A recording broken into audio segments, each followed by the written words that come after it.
Hello friends, welcome to our YouTube channel let's crack it. I hope आप सब ठीक होंगे। Friends, today we are going to discuss on Jammu and Kashmir reorganisation act 2019। Friends, as you know ये topic बहुत important है। JKSSB ने इस topic को हर एक कॉम्पिटिटिव एग्ज़ाम में ऐड कर दिया है।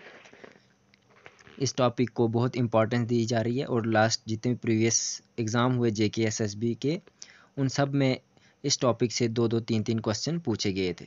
और आज हम इस टॉपिक के बारे में डिस्कस करते हैं कि JNK रीऑर्गेनाइजेशन एक्ट में क्या क्या चीज़ें इंपॉर्टेंट हैं। फ्रेंड्स, बिफोर रीऑर्गेनाइजेशन एक्ट 2019 के पहले जम्मू एंड कश्मीर स्टेट को एक स्पेशल जो स्टेटस था आर्टिकल 370 और आर्टिकल 35 के अंडर जो भी स्पेशल स्टेटस था वो स्टेटस रिवोक कर दिया जाता है।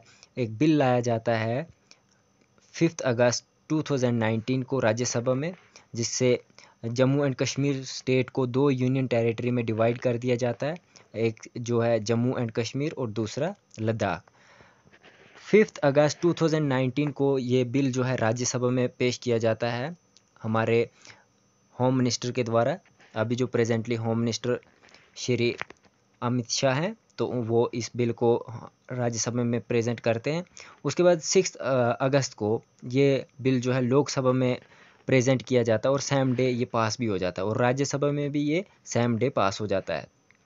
उसके बाद इसको 9 अगस्त को प्रेसिडेंट के पास भेजा जाता है उनकी असेंट के लिए। तो 9 अगस्त को ये बिल प्रेसिडेंट के द्वारा पास किया जाता है, फिर ये एक एक्ट बन जाता है। जब भी किसी बिल को प्रेसिडेंट साइन कर देता है, पास कर देता है, तो वो फिर बिल से एक्ट बन जाता है। और 31 अक्टूबर 2019 को इस बिल को जो है फोर्स में लाया गया। तब तक ये बिल पेंडिंग रहा और 31 अक्टूबर को ये जो एक्ट है वो फोर्स में लाया गया। इस एक्ट के तहत जो भी जम्मू कश्मीर के पास स्पेशल स्टेटस था अंडर द प्रेसिडेंटल ऑर्डर 1954 के अंडर, जो भी इसके पास जम्मू कश्मीर के पास स्टेटस था वो रिवोक कर दिया जाता है।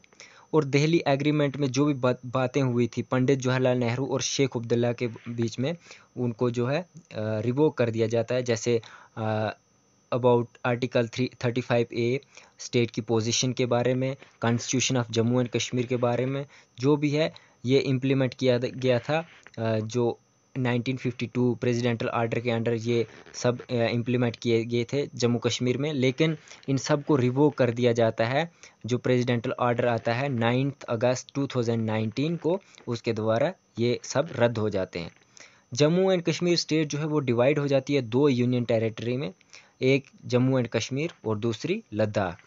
तो जम्मू एंड कश्मीर के पास जो बचती हैं वो पहले जो 22 डिस्ट्रिक्ट्स थी सारी, तो बाद में जम्मू एंड कश्मीर के पास 20 डिस्ट्रिक्ट्स बचती हैं और लद्दाख के पास 2, लेह और करगिल, दो डिस्ट्रिक्ट लद्दाख और 20 जम्मू एंड कश्मीर के पास।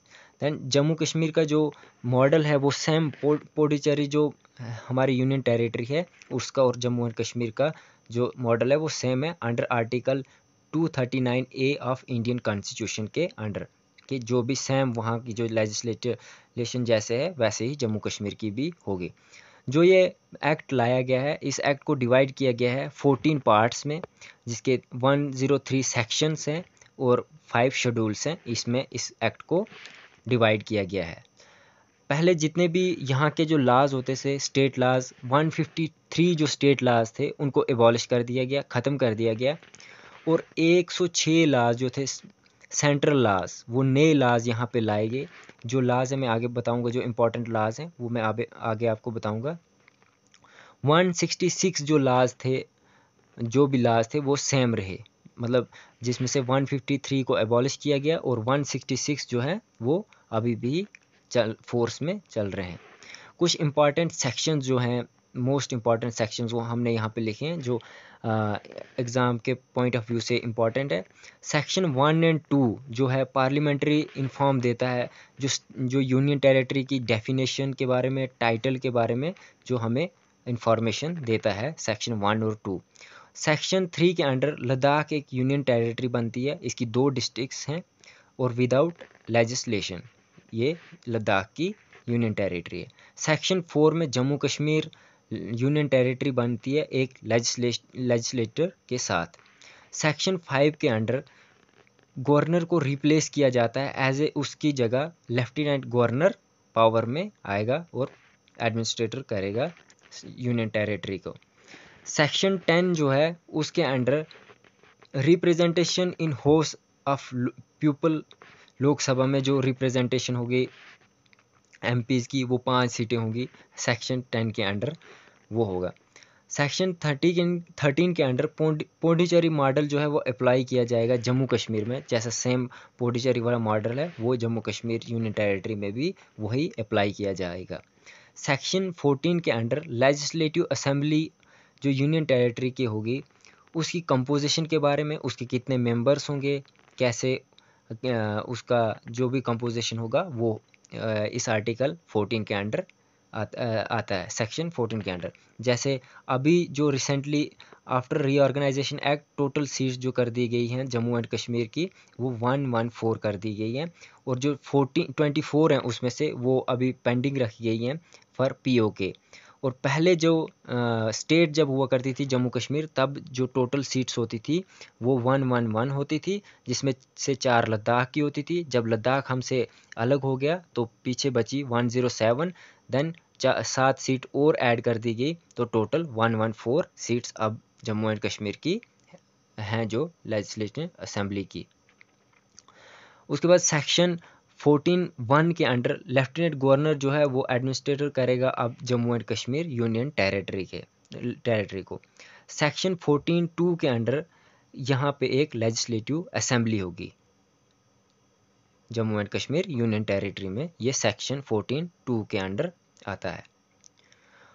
उसके बाद सेक्शन 14(6) के अंडर आता है एसटी और एससी के लिए रिजर्वेशन जो कर दी गई है, ये रिजर्वेशन सेक्शन 14(6) में आती है। उसके बाद सेक्शन 15 में रिजर्वेशन ऑफ वुमेन्स, जो अभी कोई अगर लेफ्टिनेंट गवर्नर चाहे तो वो 2 एमएलएज अपॉइंट कर सकता है अपनी मर्जी से, वुमेन 2 एमएलएज। उसके बाद सेक्शन 16 के अंडर क्वालिफिकेशन जो एक लेजिस्लेटिव असेंबली मेंबर को चाहिए क्वालिफिकेशन, वो सेक्शन 16 के अंडर आती है। उसके बाद सेक्शन 17 के under duration of legislative assembly की आती है, जो अब 5 साल कर दी गई है, लेकिन जब जम्मू एंड कश्मीर स्टेट थी तो तब जो ड्यूरेशन थी लेजिस्लेटिव असेंबली की वो 6 साल हुआ करती थी।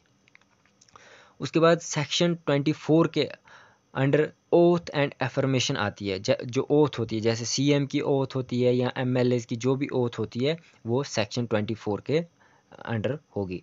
सेक्शन 27 के अंडर डिस्क्वालिफिकेशन ऑफ मेंबर्स, अगर किसी कोई भी जो एमएलए या कोई भी मेंबर जो है लेजिस्लेटिव असेंबली का डिस्क्वालीफाई होगा वो सेक्शन 27 के अंडर डिस्क्वालीफाई हो सकता है, जो भी प्रोविजंस उसमें होंगे।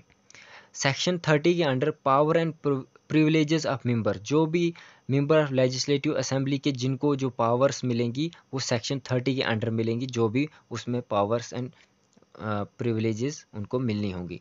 सेक्शन 31 के अंडर जो भी सैलरीज होंगी उन मेंबर्स की, लेजिस्लेटिव असेंबली के मेंबर्स की, वो सेक्शन 31 के अंडर होगी। सेक्शन 31(1) के अंडर जो लेजिस्लेटिव असेंबली कोई भी लॉ बना सकती है एक्सेप्ट पब्लिक ऑर्डर और पुलिस के बगैर या फिर कंक्रीट लिस्ट के बगैर वो कोई भी लॉ बना सकती है लेजिस्लेटिव असेंबली। सेक्शन 47 के अंडर ऑफिशियल जो लैंग्वेज हैं वो 5 कर दी गई हैं, जो पहले एक उर्दू हुआ करती थी अब वो 5 कर दी गई हैं, जैसे उर्दू, इंग्लिश, डोगरी, कश्मीरी और हिंदी, ये 5 लैंग्वेज अब Jammu and Kashmir union territory की ऑफिशियल लैंग्वेजेस हैं। सेक्शन 53 के अंडर काउंसिल ऑफ मिनिस्टर्स की जो होगी 10% उसमें से जो होगी वो लेजिस्लेटिव असेंबली इंक्लूडिंग सीएम के साथ जो भी स्ट्रेंथ होगी लेजिस्लेटिव असेंबली की, उसकी जो 10% स्ट्रेंथ होगी वो काउंसिल ऑफ मिनिस्टर्स उसमें से अपॉइंट होंगे। उसके बाद सेक्शन 57 के under abolition of legislative assembly council, जो हमारे यहाँ लेजिस्लेटिव काउंसिल अब नहीं है, पहले लेजिस्लेटिव काउंसिल हुआ करती थी, एमएलसीज भी हुआ करते थे, अब जो हैं वो नहीं है, उनकी एबॉलिशन सेक्शन 57 के अंडर हुई है। सेक्शन 61 के under power of election commission, जो जम्मू एंड कश्मीर के इलेक्शन कमीशन होंगे उनको पावर सेक्शन 61 के अंडर दी गई है।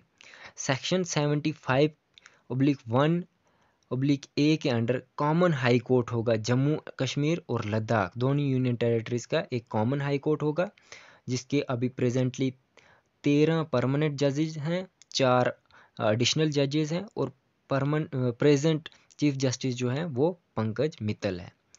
सेक्शन 93 के under provision to state public service commission, जो JKPSC को जो भी प्रोविजंस दिए गए हैं वो सेक्शन 93 के अंडर दिए गए हैं। उसके बाद जितने भी बिल पास होंगे असेंबली में वो सब पहले लेफ्टिनेंट गवर्नर के पास भेजे जाएंगे, उनकी असेंट के बाद वो बिल पास होंगे। अगर वो ना करें तो वो बिल पास नहीं होगा। सेक्शन 35 के अंडर अगर कोई भी लॉ में अगर कोई कॉन्फ्लिक्ट आता है, जैसे सेंटर अगर कोई लॉ बनाता है और स्टेट भी लॉ बनाती है, अगर वो उसमें कोई कॉन्फ्लिक्ट आता है तो उस टाइम पे जो भी सेंटर लॉ बनाएगा वो लॉ एप्लीकेबल होगा और स्टेट का लॉ एप्लीकेबल उस टाइम पे नहीं होगा। उसके बाद कुछ इंपॉर्टेंट पॉइंट्स हैं जो याद करने के लिए हैं। यहाँ अब कोई अपर हाउस नहीं होगा, मतलब लेजिस्लेटिव काउंसिल, नो MLCs होंगे यहाँ पे। पहले यहाँ पे एक MLCs भी होते थे, MLAs भी होते थे, मेंबर ऑफ लेजिस्लेटिव काउंसिल भी, मेंबर ऑफ लेजिस्लेटिव असेंबलीज भी हुआ करते थे। और मेंबर ऑफ लेजिस्लेटिव काउंसिल को अब एबॉलिश कर दिया गया है और अब सिर्फ लोअर हाउस यहाँ पे होगा। CM कोई भी अगर उन्होंने डिसीजन या कैबिनेट डिसीजन लेंगे तो उनको पहले गवर्नर को उस डिसीजन के बारे में पूछना होगा, उनको अप्राइज करना पड़ेगा, देन वो डिसीजन क्लियर होगा। उसके बाद 2005 जो हिंदू सक्सेशन एक्ट में अमेंडमेंट लाई गई है, जैसे कि वुमेन्स को इक्वल राइट मिलेगा प्रॉपर्टी में, वो जो है अब एप्लीकेबल है, वुमेन्स को इक्वल राइट है प्रॉपर्टी में। Restriction on property of transfer of property जो होता था पहले, जो जम्मू कश्मीर में अगर कोई बाहर का यहाँ प्रॉपर्टी लेना चाहता था तो वो प्रॉपर्टी नहीं ले सकता था। तो ये 139 section of Jammu and Kashmir transfer property के एक्ट के अंडर आता था, लेकिन अब ये एप्लीकेबल नहीं है। अब कोई भी बाहर वाली स्टेट का कोई भी यहाँ आके ज़मीन ले सकता है। उसके बाद RTI एक्ट 2005 जो है इंडिया का, वो अब एप्लीकेबल है यहाँ पे।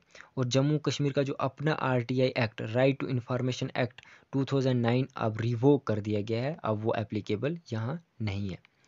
उसके बाद एक एंटी करप्शन ब्यूरो जो बनाया गया है वो डायरेक्ट कंट्रोल में होगा लेफ्टिनेंट गवर्नर। जो anti corruption bureau Jammu and Kashmir का नया क्रिएट किया गया है उसको कंट्रोल करेगा लेफ्टिनेंट गवर्नर।